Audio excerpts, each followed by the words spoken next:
que yo lo pondría de otra manera, le ha caído el 20 finalmente, le ha caído el 20 a la sociedad civil. Y la pregunta tiene que ver con, mira, en estos momentos, si uno se asoma al chat de este programa que está interviniendo la gente, bueno, no te imaginas la cantidad de flores que te lanza la gente. Algunos ya incluso sueñan con que un día de estos seas presidenta de México.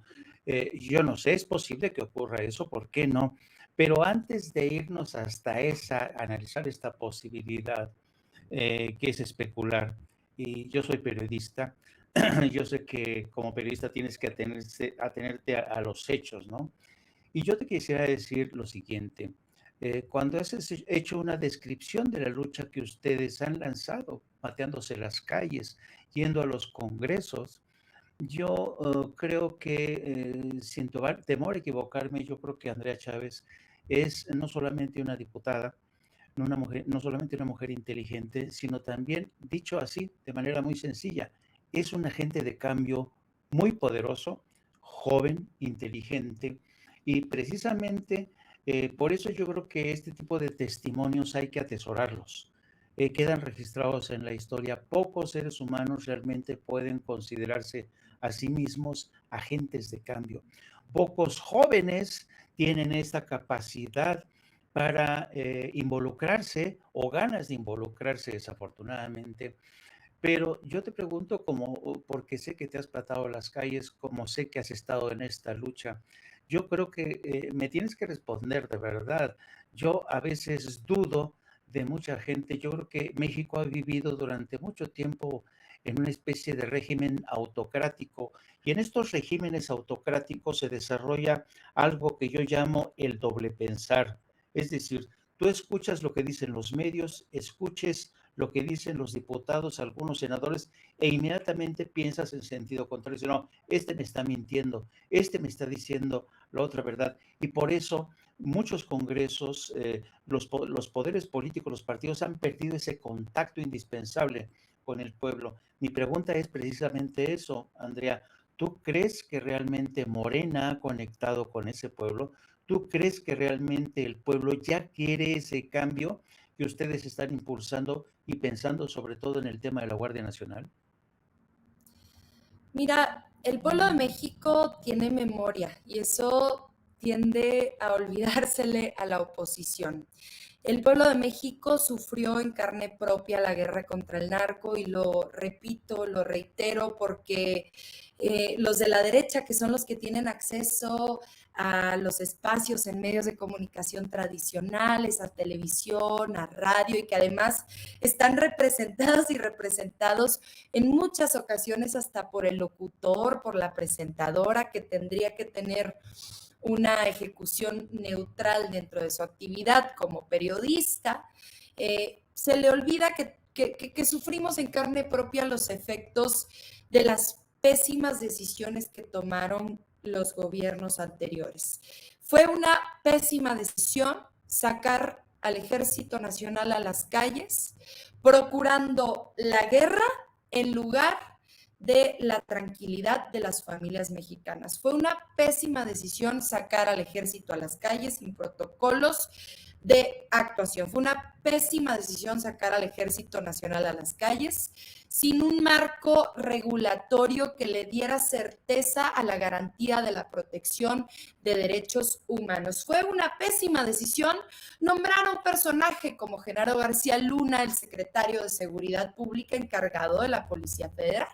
Fue una pésima decisión sentarse a negociar con el narco sobornos millonarios. Fue una pésima decisión recibirles dinero a los narcotraficantes. De pensar en que estábamos nosotras y nosotros poniendo a las y los desaparecidos, nosotras y nosotros poniendo a las y los muertos, nosotras y nosotros poniendo a las y los extorsionados, ¿no? Mientras a nosotros se nos castigaba, ellos y se enriquecían. Claro que fueron pésimas decisiones y el pueblo de México estaba allí siendo un actor de esa historia de terror. Yo no a diferencia de la derecha, yo no vengo a intentar convencerlos con un discurso elaborado, con estudios de organismos autónomos, de organismos internacionales. ¿Qué vengo a hacer? Vengo a contar una historia que todas y todos vivimos. Y con esas terribles anécdotas, con esas terribles cicatrices que llevamos por el cuerpo, tenemos la legitimidad necesaria para saber si una decisión es correcta o no. En este momento, el presidente de la República solicita más tiempo para seguir contando con las Fuerzas Armadas en las calles haciendo tareas de seguridad pública, en lo que se fortalece la Guardia Nacional. Déjenme decirles que son los gobernadores de oposición los primeros en solicitar esta medida. Recordarán ustedes aquel 11 de agosto terrible para las y los juarenses. Precisamente el único lugar en donde lamentablemente hubieron decesos en esta serie de actos de parte del crimen organizado para demostrar su fuerza en estados como Guanajuato, Jalisco, Baja California y justamente en mi estado. Y se le olvida a la derecha que en mi estado, en Chihuahua, gobierna justamente María Eugenia Campos, que quedó electa como gobernadora constitucional de nuestro estado con sus siglas, con las siglas blanquiazules, con las siglas del PAN. ¿Qué hace ella en cuanto se da este terrible día? Pues solicita la presencia del ejército, solicita la presencia de la Marina, solicita la presencia de la Guardia Nacional, porque sabe que con las fuerzas estatales y municipales no le da para confrontar al crimen organizado y preservar la paz.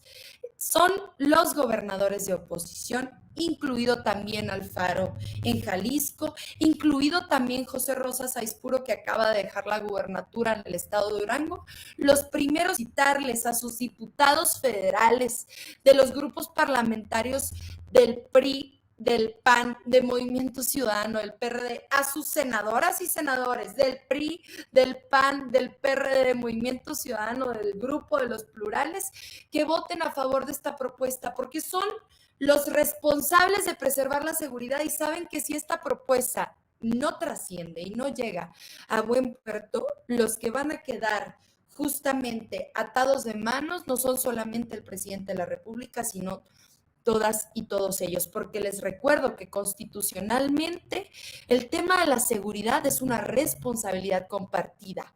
No nada más le compete al presidente de la República, sino también a los titulares de los ejecutivos estatales. Y entonces, ¿qué necesitamos? Pues actuar con responsabilidad, dejar la politiquería, la grilla para otros temas si quieren. Podemos hacerlo, sí, podemos grillar, sí, podemos echarnos en cara muchos temas discursivos, narrativos, de acuerdo, está bien, se los permito, pero no con la seguridad de las familias mexicanas. México está sumido en un rompimiento del tejido social, porque en algún momento ese tejido social se rompió. Si está roto el tejido social es porque se rompió. ¿Cuándo se rompió? En sus gobiernos. Sean consecuentes, sean responsables, y yo creo que deberían, y este es un consejo que no debería yo dar porque evidentemente a mí me interesa que nuestro proyecto a través de nuestro partido, que es nuestro instrumento político electoral, gane elecciones, y yo no tendría por qué estarle dando consejos a los partidos de oposición, pero yo creo que una cosa que valdría la pena que consideraran es entrar en un proceso reivindicatorio de cara al pueblo de México. Pedirle perdón al pueblo de México con acciones, como reivindicarse en temas de seguridad, aprobando justamente esta reforma constitucional, acompañando al presidente de la República, haciéndose responsables de sus errores del pasado, reconociéndolos, enmendándolos desde el presente para preservar y garantizar un futuro con la dignidad que merecen las y los mexicanos. Yo creo que eso es lo más importante, querido Jaime, querida Yasmín. Yo sí te quiero decir además una cosa extra, una cosa que no hemos dicho y que vale la pena recordar. Las y los diputados que integramos esta legislatura no somos los mismos diputados y diputadas que integrábamos la pasada, en donde se le dio nacimiento a la Guardia Nacional.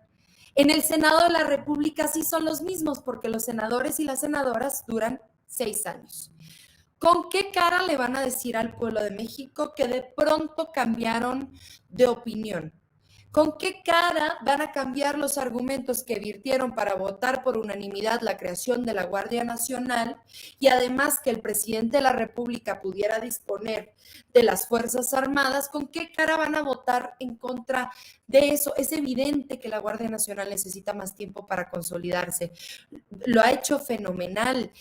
Por cada arma que ellos de manera indiscriminada permitieron entrar, nosotras y nosotros hemos capacitado a un guardia nacional para cuidarnos a todas y todos.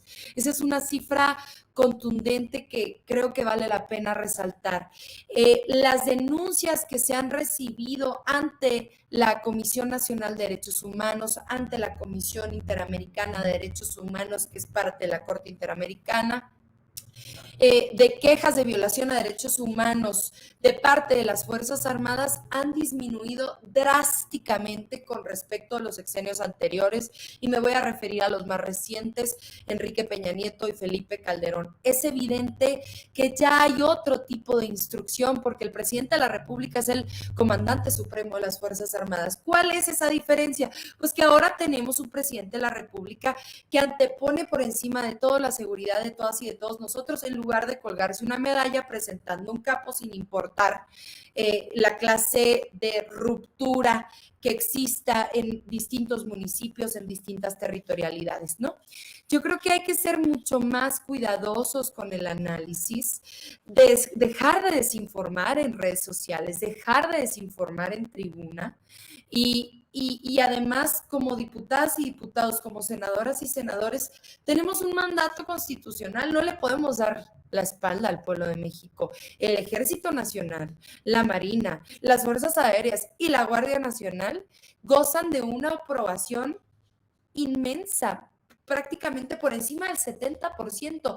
Más allá, imagínense, con el presidente de la República que tenemos, que es Andrés Manuel López Obrador, gozan de mayor aprobación que la propia presidencia de la República como institución, no que el presidente de la República, pero sí de la institución. Entonces, seamos consecuentes, sigamos fortaleciendo los cuerpos de seguridad, y yo creo que esta defensa la tendremos que dar todas y todos en estos días, porque recordarles, contrario a lo que dice el senador Damián Cepeda, que es una vil mentira, no hubo votación, no se perdió ninguna votación. De manera responsable se decidió contar con más tiempo para analizar la propuesta, regresando a las comisiones para que justamente reflexionen estos grupos parlamentarios opositores y entren en este proceso de reivindicación que el pueblo de México les está exigiendo. Pues yo quería, aprovechando lo que ha puesto Andrea sobre la mesa, yo le quería preguntar a Yasmín Ugalde, los gobernadores de algunos de los estados más afectados por la violencia van en sentido contrario a los de algunos de sus diputados y senadores que quieren que no permanezca la Guardia Nacional bajo mando militar. ¿Tú crees, Yasmín, que esta estrategia, cómo llamarla, cómo denominarla, esta estrategia esquizofrénica, ¿no? ¿Les va a funcionar a la oposición, al PAN, al PRI y al PRD? Mira, voy a retomar lo que decía la propia Andrea de inicio, ¿no? O sea, está demostrado que no les está funcionando. Me ponía ahorita a escuchar a Andrea y bueno, pues en efecto, entre las muchas flores que recibe siempre Andrea, es la capacidad que tiene de explicarnos estos temas, ¿no? O sea, pone el dedo puntual en elementos indispensables para la discusión, para el análisis, ¿no? O sea, cosas tan básicas como esto que con lo que cierra la propia Andrea y dice, pues no hubo votación, no la perdimos, ¿no? O sea, simplemente decidimos discutirlo más. Y en ese mismo sentido me ponía a escucharla y decía, bueno, ¿y la oposición por qué no sale a la calle y da la cara y da este debate en la calle? ¿Por qué no informa hacia afuera? ¿Por qué toda la discusión se da en tribuna? ¿Por qué no salen a la calle? Como lo hace nuestro movimiento. Nuestro movimiento sale a la calle y platica con la gente y pone módulos informativos y hace asambleas informativas.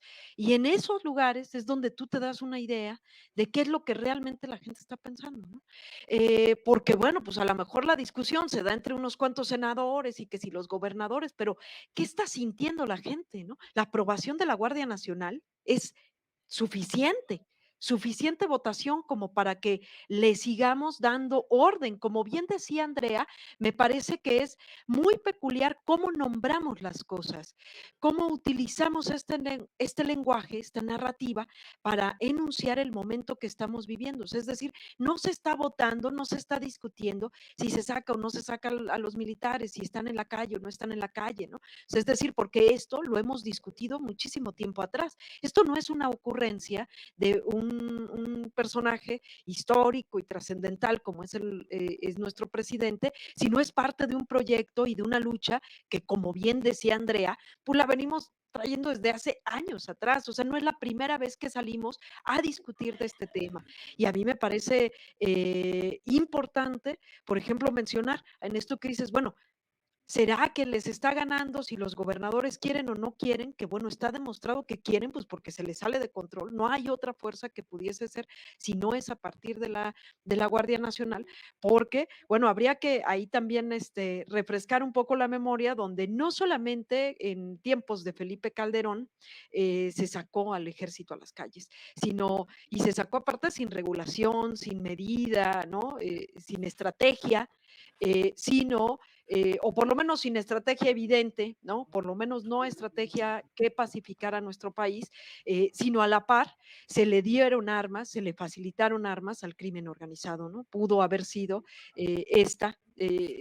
una cosa clave donde pues tú no puedes llegar y quitar de repente al ejército después de que le diste todo el poder al crimen organizado. Es decir, esto parte de una estrategia, pero me parece singular que la respuesta está en que gran parte de la estrategia de la Guardia Nacional implica estas mesas de pacificación, estas mesas de seguridad que están dispuestas en el territorio. Y en estas incluyen justamente esto que decía Andrea, donde la responsabilidad es compartida, donde la responsabilidad de darle seguridad y pacificar nuestro territorio, nuestra vida cotidiana, es compartida y tiene una implicación municipal, tiene una implicación del Estado y tiene, por supuesto, una implicación y una responsabilidad también del federal. Y esto hay que también